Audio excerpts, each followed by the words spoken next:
Hello and welcome back to COP We Got This, the podcast series preparing you for the 2021 United Nations Climate Change Conference, also known as COP26.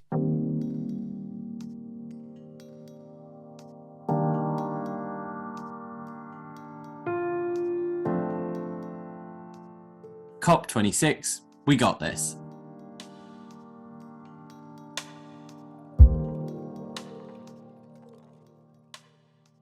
The podcast discussing the issues, ideas, and debates behind the summit that will shape the future of our planet. Brought to you by the Australian National University and King's College London. My name is Will Grant. I'm from the Australian National Centre for the Public Awareness of Science at the Australian National University. And my name is Dr. Leslie-Anne Duvic-Paoli. I'm a senior lecturer at King's College London. Hey, Leslie-Anne, welcome to the podcast. It's great to have Thank you here. you. Tell me a little bit, what sort of research do you do? Whereabouts are you based and what do you do? Well, I'm the Deputy Director of our Climate Law and Governance Centre at King's, and I research anything related to environmental law, looking at international climate negotiations, the role of public participation in environmental decision-making, and also the role of democratizing the energy sector. Oh, so many important things. Last episode, just to give you a tiny recap, we explored what COP is, what the IPCC is, and what a bunch of key climate researchers are hoping to get out of the COP negotiation in Glasgow. This week, Leslie-Anne and I are going to start exploring the partisanship and geopolitics of climate change.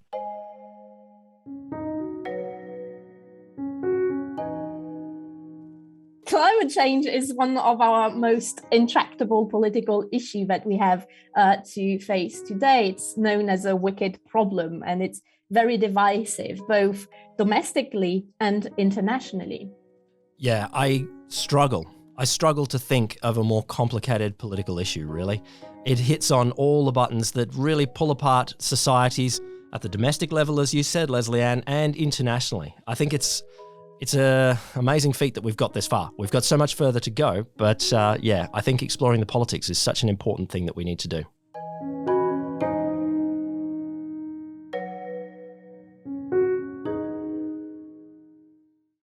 Today, we have two questions that we're hoping to answer by chatting to our guests. And the first one is really, how does climate action or inaction impact geopolitics? And how, in turn, is geopolitics actually affecting geopolitical issues? So we are preparing for COP26. We are interested in the risks that the failure to maintain global temperatures below 1.5 degrees can represent for geopolitical stability. We are looking at how climate action is used internationally to project influence. And we are also interested in how non-environmental disputes might get in the way of multilateral climate cooperation.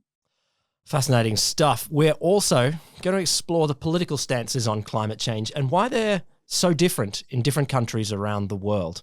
I know that here in Australia, we have a very partisan relationship with climate change.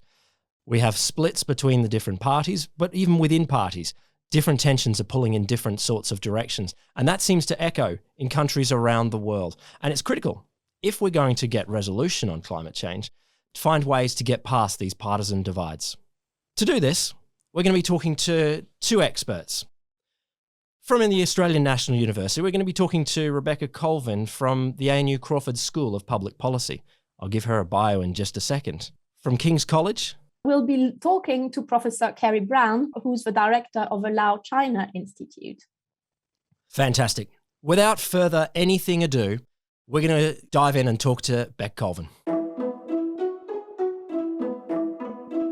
So, Beck's a social scientist and senior lecturer with the Resources, Environment and Development Group at the ANU Crawford School of Public Policy. Beck's research interest is in how groups of people interact with each other, especially in settings of social and political conflict, with regard to climate and environmental issues. In particular, she studies the role of social political identity in shaping these interactions. Much of this work has a focus on the dynamics and interplay of formalised processes for including citizens and stakeholders in decision-making and informal process of interaction in the public sphere. Welcome back. Thank you. Nice to be here with you both. Well, we're going to dive in because I want to start with the huge question for you, Beck. Why is climate change such a polarizing issue in countries around the world? I think you really kind of got to that a couple of moments ago. It's one of these issues that's so expansive. It affects how we relate to the natural environment, how we relate to the built environment, how we organize our economy, and how we make decisions about who gets to benefit from certain activities and who pays the costs. And often those sorts of decisions end up landing on pretty unequal grounds. But it's become complicated because some of the interests that have been involved have led to bigger social divides ending up forming around those interests. So where we might have disputes over who pays, who benefits, how do we readjust that? We've ended up taking it out of the domain of simply, well, not simply, I suppose that's still complicated, but looking at these costs and benefits and making it such a complicated social issue where for some people it becomes part of their sense of self. Are they a climate change activist, a believer, a denier? So when we bring these issues into our social worlds, we add on all of these additional layers of complexity. And that makes it very difficult to navigate because we can think that we're talking about technical or scientific issues, but really we're talking about social issues and playing into the space about who it is that gets recognized and valued by society and who it is that feels like they're being left behind. Was it always going to be this way? I mean, maybe. Depends on your level of optimism about our species, perhaps. I mean, what do you think? I know that you spend a lot of time thinking about these issues as well, Will. Oh, look, I'm normally a relentless optimist, but I kind of think there's no way that we as a species, we as a group of scientists and researchers could have really got it right. Maybe it's the fact that the carbon economy is so deeply embedded in all of industrialized economies. And so there's no way that scientists could have said 50 years ago the right way to make us go, all right, let's give up on this. But I think, all of those things that you're saying in terms of how it's manifested in social identities, it's really taken on a level of wickedness that I doubt people could have predicted 30 or 40 years ago. Yeah, that's so true. And I suppose the thing that is kind of cause for hope is seeing some of those social divides that you mentioned earlier starting to close. I mean, Australia spends a lot of time looking to the UK and seeing how different the political situation is in the UK. Leslie-Anne, maybe that's something that you'd like to update us on. Like we in Australia often go, how can we be so similar, so connected to the UK, yet so totally different on our climate politics? I know that there are some good explanations for that, often related to the question of the carbon economy, but it would be great to hear your take, Leslie-Anne. Yeah, I think it's quite fascinating when you are in Europe to be looking at what is happening in Australia, because it does feel very different. And I think in Europe, and including in the UK, what we've seen recently is the rise of green parties. In recent years, they've really been very popular with electors, but we've also seen that the climate question has been mainstreamed in the program of major political parties as well. And so we often talk about the next election being a climate election, which is just so fascinating because this was not going to, 10 years ago, this would have been impossible. And so I think in Europe, we don't see climate as a kind of partisan issue. We can, for instance, in the UK, it was possible to adopt the Climate Change Act thanks to cross-party consensus and to parties really working together. But then when we see what is happening beyond European borders, sometimes we're quite surprised by the fact that it's such a divisive issue. I think in Europe, it's more about what kind of measures do we need to adopt to do something. So we're not talking about the fact that we're not discussing the fact that we need to do something. I think this is a given in Europe. But I think what is more controversial is what type of measures and how do we make sure that the measures that we adopt are fair and equitable.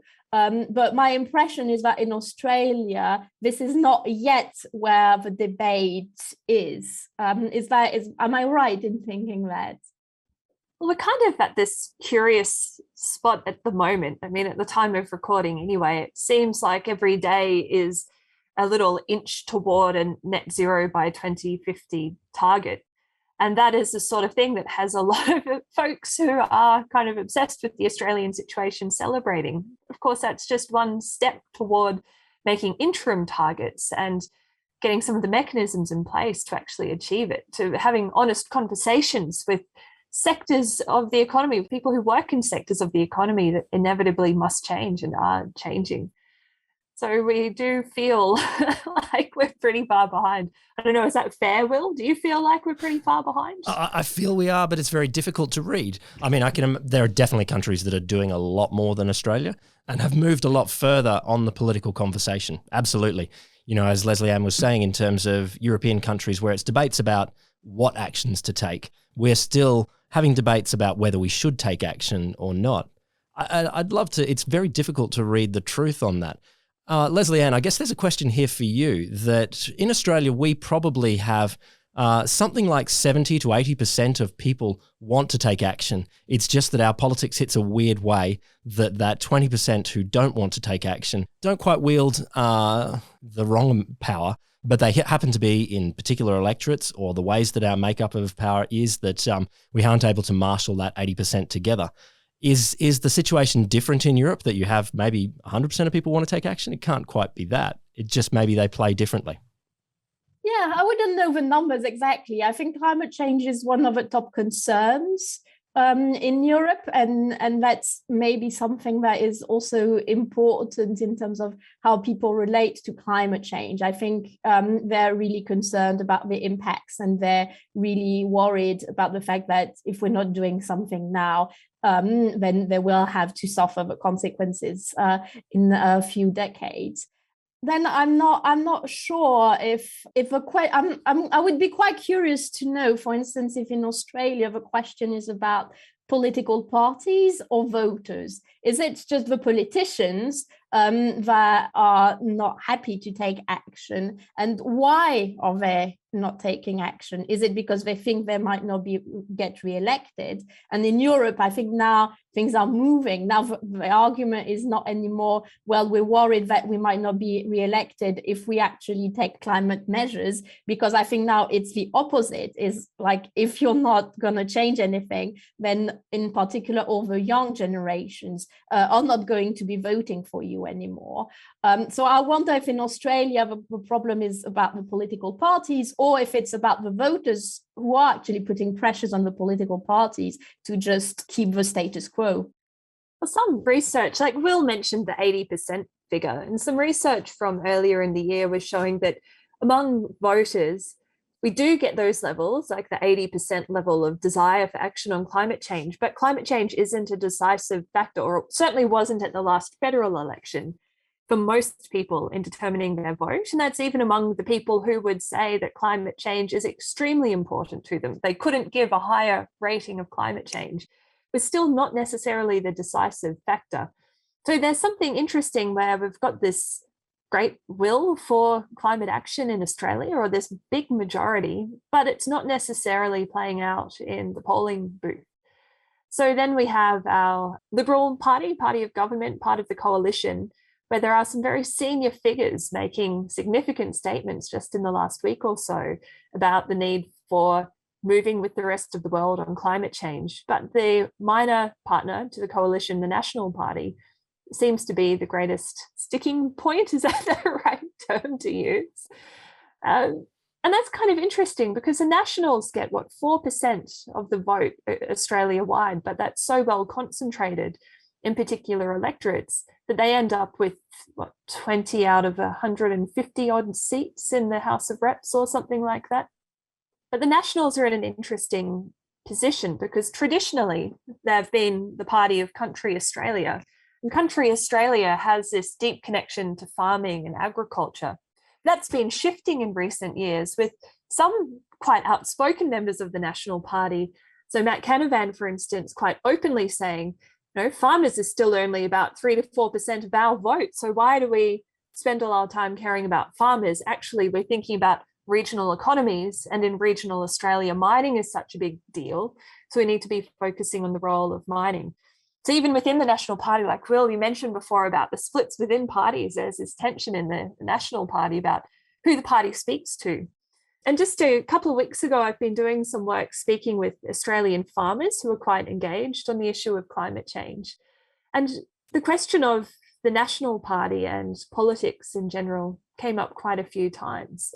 And so some of these farmers were saying that they're seeing that the National Party is really turning their back on farmers, but explaining that the political situation is kind of complicated, because if it's not the Nationals, well, it can't be Labor or the Greens, because Labor and the Greens are not seen to be tenable options in country areas for a lot of people. And so then you've got a few other parties, kind of three main directions that are potentially moving into the national space. So there's the Shooters Party, which tends to be at the state level. There's One Nation, which is something that probably needs to be explained in much more detail than just saying the name briefly. We can just call them an extreme right party. Okay, thanks, Will. Yeah, an extreme right party. And then there's this movement of independence. And this tends to be where you're seeing a lot of movement on the climate front. So independent candidates who are saying we're sensible on climate change, we're recognizing the risks, we want a plan, and we're stepping outside of those old partisan lines. And I suppose this is a point that I was getting to in a very roundabout way. But it's moving beyond the partisanship, beyond the divides, beyond those social identities, sticking points. It seems to be helping to reset some of the social dynamics on climate change. And that might be one of the opportunities for better connecting this majority will for climate action that we have in Australia with change in the political and policy sphere.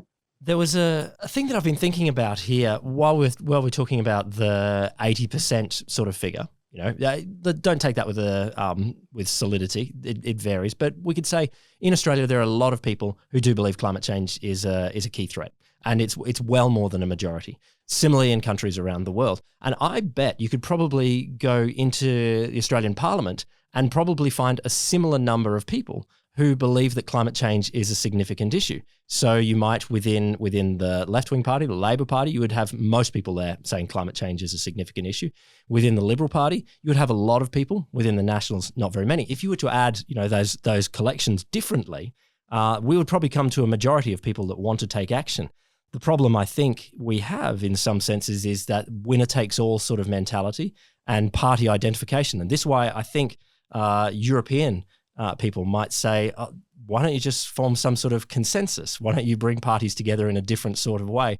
I think we might be trapped with our political system, Beck. Maybe it's something to do with that the UK is not an example of this, but in America as well, there is a political system that makes us polarized in this way and unable to get across this divide. Yeah, I mean, I'm totally with you. Where do we start the conversation about structural change to our democracy? Like, that just is such a boring topic for so many people. And I remember my PhD. So I'm from Queensland, as are you, Will, where the state government has only one house of government. So it is literally winner takes all, and it flips when the government changes so profoundly in terms of policy. I remember saying to my PhD supervisor, Brad Witt, up at the University of Queensland, why don't Queenslanders demand a Senate? Brad said, well, the thing is, it'll just be more politicians, and who wants more politicians? No one's going to support it. So it kind of, I feel like you're speaking to some of these other issues that we often get into with climate change, which is, what is the boundary of the issue? Like these questions about individual behavior change versus system change. And if we're looking at the structure of our democracy, then that's a really big system change. But I think you certainly see the fingerprint of it on how our politics and our policy is played out. You've said that you're an optimist. So do you think that climate change is going to give us an opportunity to renew our democracies? As you said, we're not only facing a climate crisis, we're also facing a democratic crisis, and they're both very intimately linked. So do you think there are ways to actually renew our democracies? Is that for me or Will? I think Will was the optimist. I don't know that I'll be the optimist. You go first, Beck. Oh, I want to say yes, I believe it could happen, but I don't think that I do, to be honest. I don't know. I think I'm not optimistic. Sorry, that's a big doubt. You can edit that out. No. That's look. I think there are fantasy versions where we fix them both at once. You come up with new democratic systems, sortition, deliberative fora and stuff like that, where we can move to a different way of making decisions. And the first big one, we get out there and we go, let's come together and solve climate change. Let's use that 80% of society that wants to. And I think in that fantasy version, yes, it absolutely could happen. But on this sort of issue, I'm often a pragmatist in the sense that I deep down believe, if you have the revolution that the hippies called for 60 years ago, yeah, it would fix a lot of society and it would fix climate change. But I deep down believe that probably climate change is more pressing right now than waiting for the revolution. I don't know. Beck, what is not your magic wand, your pragmatic wand? What are the steps that we should take in the most polarized societies on climate change to try and step back from that polarization? So this isn't a magic wand, what do you wish it would be? What are the things that we can actually do? I think a really important thing is starting to build interpersonal relationships across some of those social fault lines that have divided us on these issues. So we know that when you don't mix with a certain group of people, you can stereotype them. You can see all the ways that they're evil or different or inferior, whatever it happens to be. But often those points of division can break down when you start meeting with people, start having these conversations. So something that's come up in a couple of research projects that I've been working on has been this idea of the greenies. This came up in some of the conversations with the farmers who are engaged on climate change. Often that was them giving me their analysis of the social situation, not necessarily their personal views. But also when I did some work in the Upper Hunter region, which is one of our coal production regions. And this was kind of people saying things like, I'm not a greenie, but I actually care about the environment. I'm not a greenie, but I care about climate change. I love that framing because so often that framing is, I'm not a racist, but, or to hear someone say, I'm not a greenie, but that's amazing. Yeah. And so that's part of the issue. Like if we see that these challenges that affect us all so deeply, so profoundly belong to a certain social group, and if we've got these moats around particular social groups that stop them from mixing with each other, then it also prevents caring about the issues that are kind of on either side of those divides. So I think there's a lot to be said for crafting more connections that go across these sorts of divides. And then maybe at a level that's above the kitchen table scale, it's looking at groups that straddle these divides. So I've mentioned talking to farmers who are engaged on climate change. There's a group, Farmers for Climate Action. There's an organisation called the Hunter Jobs Alliance, which is bringing together unionists and environmentalists. There's also the Blueprint Institute, a think tank who are self-identified as being on the centre right of politics, connected in with the Liberal Party, who are advocating for some pretty good stuff on climate change and energy transition. And so it's these sorts of groups that I think have a lot of power to pull levers that can start to reset some of these kind of toxic dances that we've got ourselves locked in, where it's like, well, you want to eat an ice cream and I don't like you, so I hate ice cream and I'm never going to eat it no matter what you say. Well, I think perhaps one last question for you, and it's perhaps going to link it back to the international level that we're going to be talking about in a minute. We have with our second speaker, and it's about COP26. For you, from your more kind of domestic politics perspective, is COP26 going to change anything? Do you have specific hopes for this summit? Well, it seems like, and again, this is my Australia obsession or Australia focus, but it does seem like COP26 could be pretty powerful in pulling Australia forward. We're seeing the pressure in the domestic setting, we're seeing the pressure on Australia from other nations. So that seems to be that it's one of these points in time where there's so many different things aligning to enable positive change. And I don't want to say thanks for the fires and thanks for the floods, but these significant events that have been really painting a very tangible picture in people's minds about what a climate change future and in fact a climate change present looks like. does seem to be increasing that appetite. And so COP26 could be the chance for countries like Australia to get dragged by the rest of the world into a better place. I think it's amazing to think how the topic that we're talking about today, the partisanship that we see at the domestic level, is going to interact and play with the geopolitics of climate change as well. And just one example there is the ways that Europe, discussing things like carbon tariff, is filtering into Australian domestic politics and is putting, if not the cat among the pigeons, but pulling levers gradually that is going to perhaps shift domestic politics with COP26.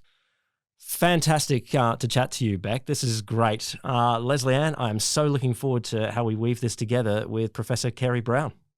Thank you so much. Thanks, Beck. Thank you. Thanks for having me on. We're now going to turn to geopolitics. I'll introduce now Professor Kerry Brown. Professor Brown is a professor of Chinese studies and director of the Lao China Institute at King's College, London. He's an associate of the Asia Pacific program at Chatham House, London, an adjunct of the Australia-New Zealand School of Government in Melbourne, and the co-editor of the Journal of Current Chinese Affairs, run from the German Institute for Global Affairs in Hamburg.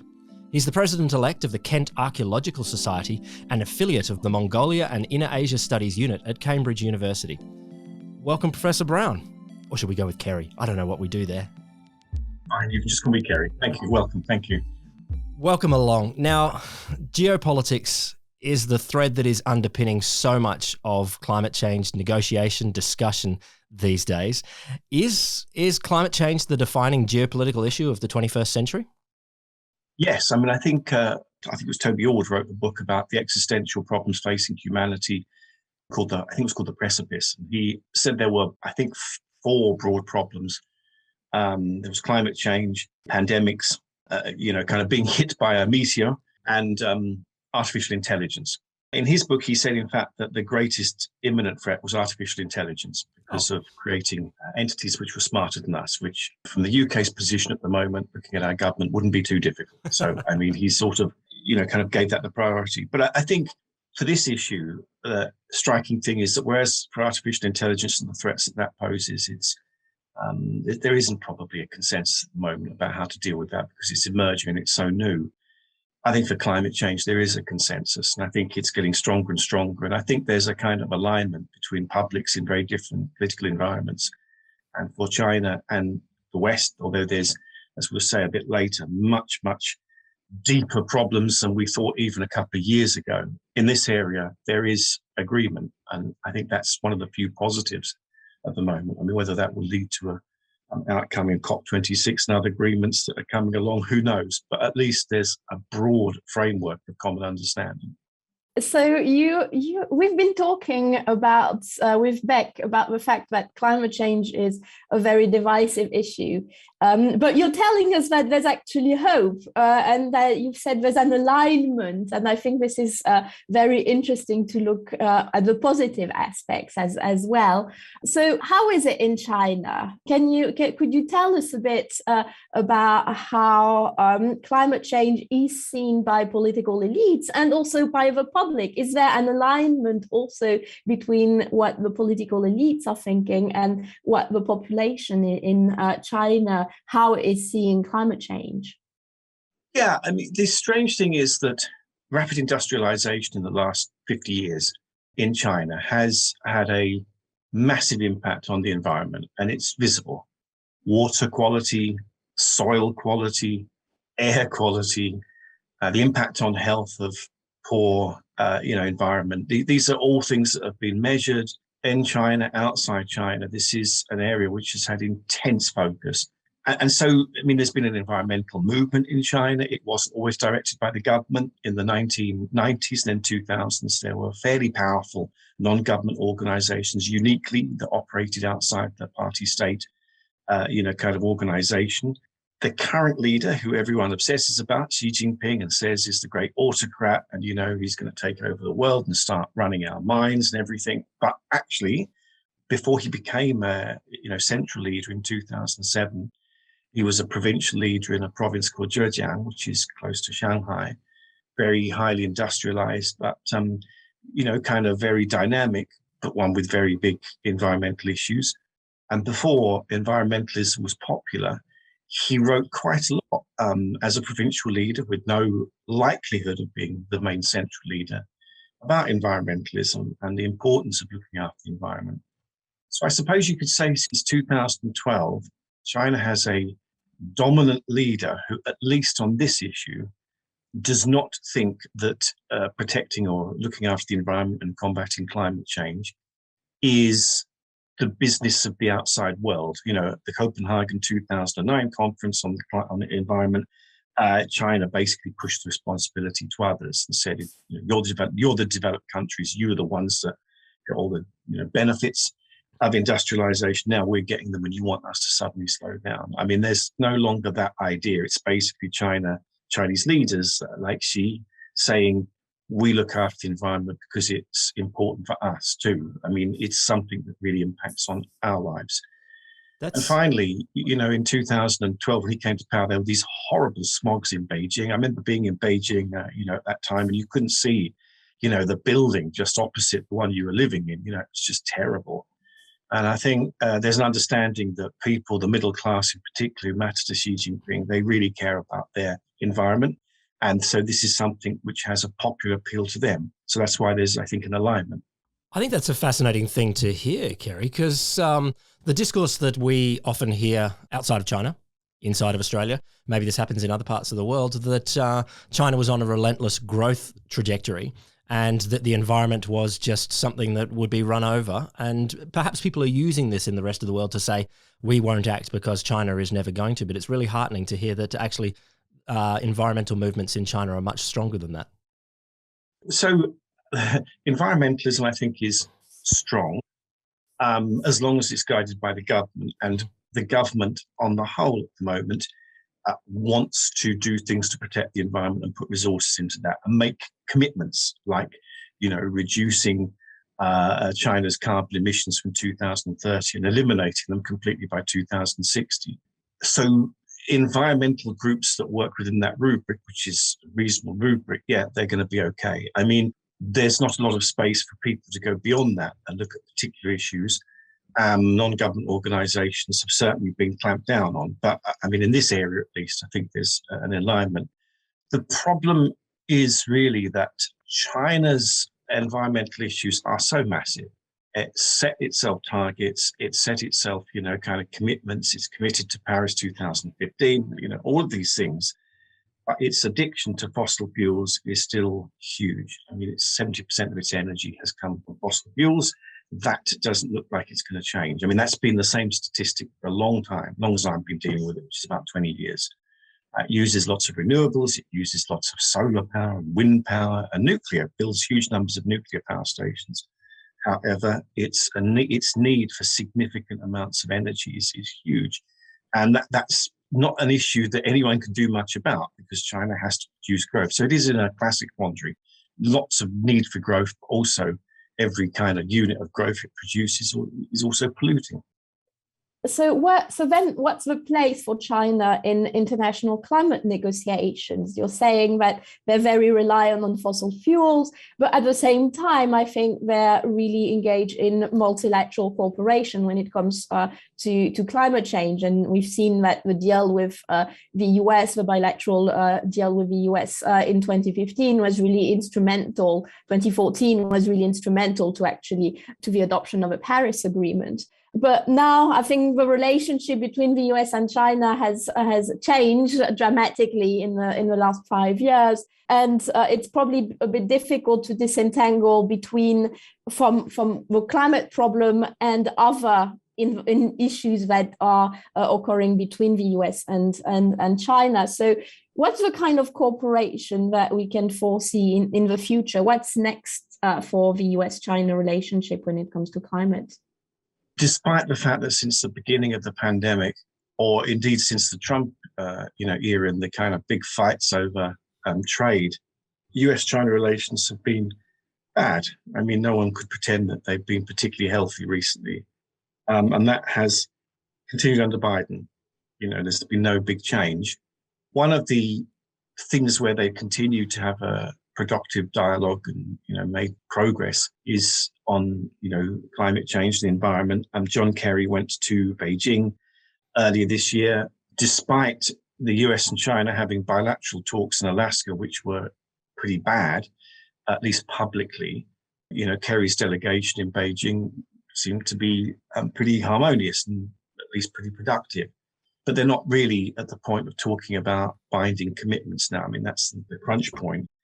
COP26 in Glasgow next month, October, the idea is that state leaders like Xi Jinping will attend, but it's not clear yet whether he will. Now, on the surface, everything looks like there should be, as I said earlier, an alignment between China and the US. It's a common problem. It isn't owned by everyone. The solution has to be contributed to by everyone. There's no sign that Chinese leaders dispute that. And there's no big sign that American leaders dispute that.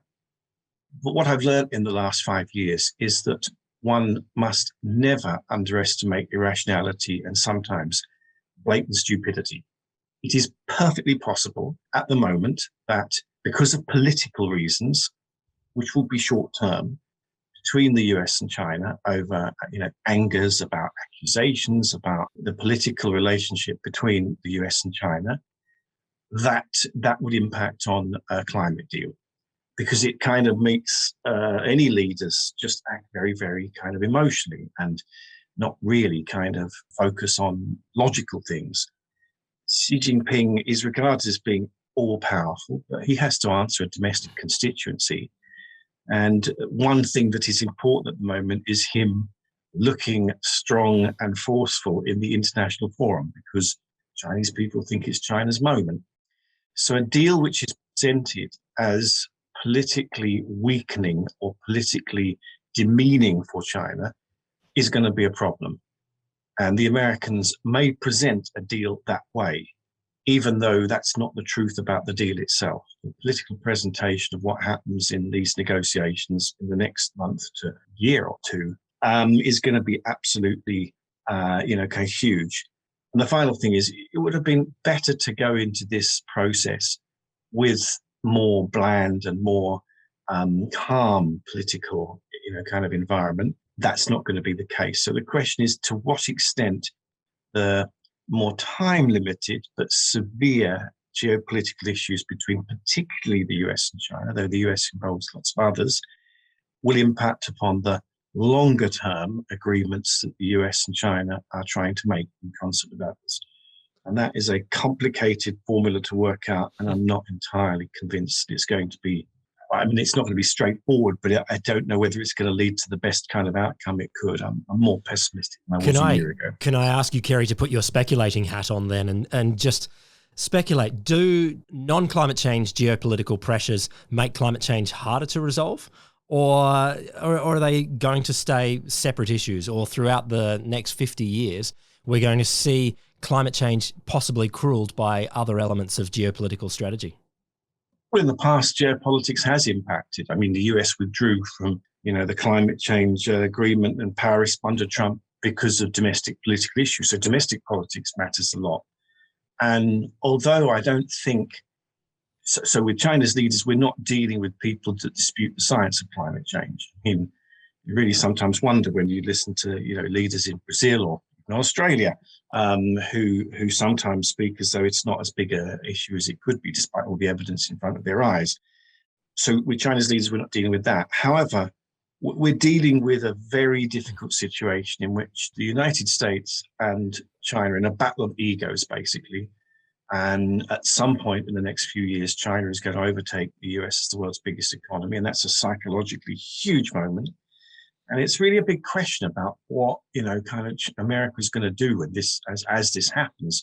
It's becoming more and more kind of anxious and more, unhappy about how this is happening. Basically, a communist country is overtaking, a capitalist one. This is a very, very big issue. So I think that impacts on even things like this. This is only for this moment. Obviously, we're going through a phase which is longest it could be is a few decades, whereas climate change obviously is much longer term, but short term rules in politics and alas in geopolitics too. What do we need to hope for in COP26? What can the rest of the world, or what can we hope that we might see in Xi Jinping and Biden that might keep this dance together to get good climate outcomes? What are the sorts of things we might be looking for? Well, that they initially engage, right? I mean, it would be a huge thing if they were to, hopefully in person, but it somehow attend. I mean, that's important. I mean, a simple thing like that. If you don't get an agreement from Xi Jinping and the Chinese system, you don't really have an agreement. It comes from the top. And him talking to Biden, well, I mean, that's an important thing. I mean, I don't think that they've, certainly since Biden came to power, they haven't directly met, although they've talked. To have this kind of, just this kind of contact is really, really important. I mean, I think if they're physically going to go, I'm not sure what the arrangements are, if they're physically going to go, that means a lot, because they've got to do something. If they go, they've got to come away with something where they both can spin it as being, victories for themselves, and politicians can do that. Beyond that, I think they've just got to continue the process. I mean, I've got no big expectations for a huge, kind of practical sort of framework over such a complicated thing. I mean, this is a process. The main thing is that the process leaves people optimistic, and that once COP26 has happened, there's a sense that, okay, we're on our way to resolving some of the huge issues that we're still struggling with. I think that's all we can hope for. I mean, there's not going to be a solution from one meeting, but at least there won't be an impediment. Worst would be, there's no engagement, that this is all a kind of big farce, and, we're no further forward. In fact, politically, we're probably several steps back. So that would be an awful outcome. So, Kerry, we've been discussing COP26, and I understand that King's is going to be hosting a China week, a week of discussion between the public and policymakers ahead of COP26. Could you tell us a little bit more about this week of events and how people can attend? Indeed, yes. At the end of October, I think from at least the 24th of October, there's going to be a week of events online and in person at King's College London. From the Lao China Institute, but we'll be working with China Dialogue, which is the only online platform in Mandarin and English that deals with China, with environment in China. The Young China Watchers, Chatham House, ISPI, Italian think tank, and others, and colleagues at King's. You can find out details about that on our web link, which I'm sure you'll have with this podcast, because there's lots of different events. We're still confirming some of the speakers, but this will be deliberately held at this point because it was just before COP26, and so it will really prepare a little bit of the ground to think about what the outcomes of that important meeting will be. So I really encourage everyone everywhere to engage with this, if they can, in London physically by coming to King's for some of the events, but online, because a lot of the material and the events will be online. Excellent. This sounds fascinating. And if our listeners want to learn more about China and environmental issues, then they should definitely join. Kerry, thank you so much. Thank you. Thank you. Wow, that was fascinating, Leslie-Anne. How do you feel? I know that domestic politics can be complicated when it comes to climate change, but I feel, listening to Kerry just now and Beck before, maybe there are signs for hope. Maybe there's some things looking in the world political situation that maybe as we go into Glasgow, there's something good coming up. Yeah, I think that's a good takeaway message. I think we all know about the difficulties of reaching an agreement when it comes to climate change. But I think we've also, in this episode, we've really highlighted the hope that we can have. And we have, I think, very high expectations for COP26. Awesome. Well, I think we should all hold on to that hope. Next episode, we're going to be exploring beyond the topic of partisanship and politics, but how non-state actors, like big business, can play a big role in addressing climate change. Join us next week for episode 3 of COP26. We got this.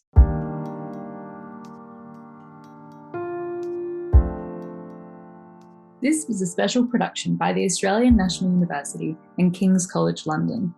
Our producers were Lamise Kazak, James Bagley, and Julia Staposka, with editing from Rachel Wall and music from Dean Smith.